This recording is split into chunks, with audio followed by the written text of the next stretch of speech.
traffic sa NLEX, ito yung ruta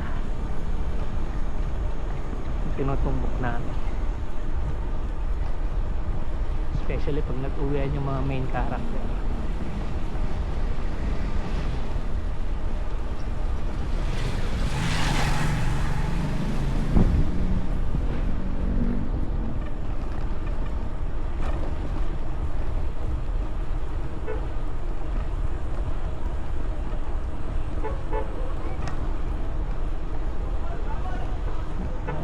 Curfew.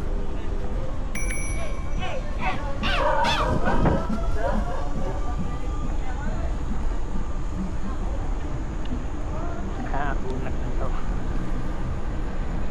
Walang source of entertainment.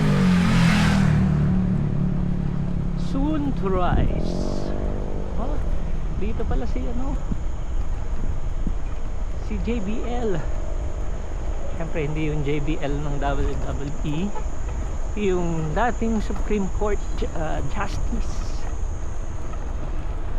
Umutan ko na agad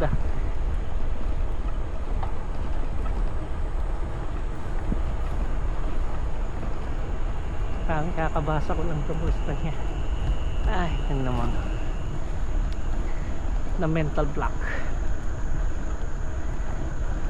So, nag-retire, naalala ko, retirement niya ay nung 70th birthday niya, August 19, 1972, 2 days before Plaza Miranda Park.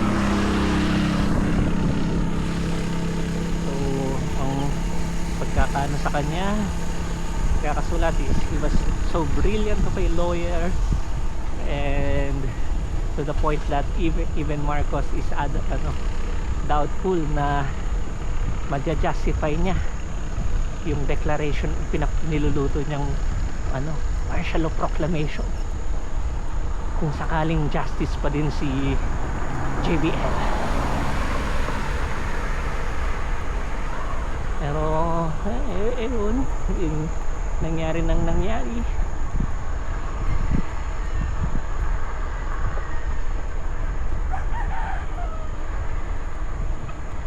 So sila ni Justice Concepcion, yung Chief Justice CJ Concepcion, yung naging mag-partners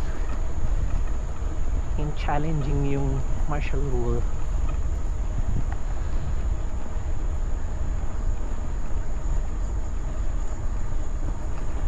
Teka lang, barangay, okay, barangay. Kala ko papasok na Santa Ana, lapos Santa Ana na yun.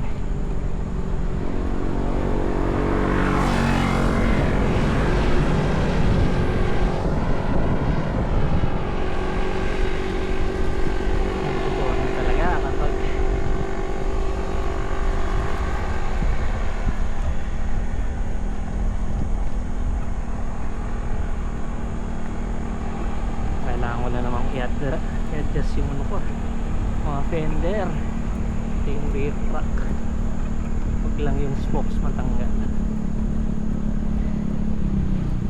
Meron pa akong return journey. Road yun.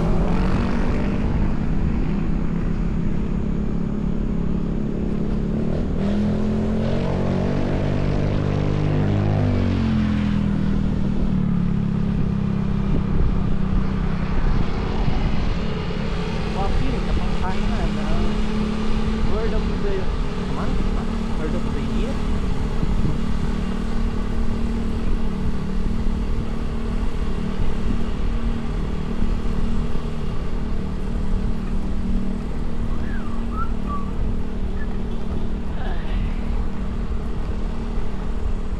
Konting ligo, konting tulog, and rain. Marap kalikot, parang parang natutod. Harap nga.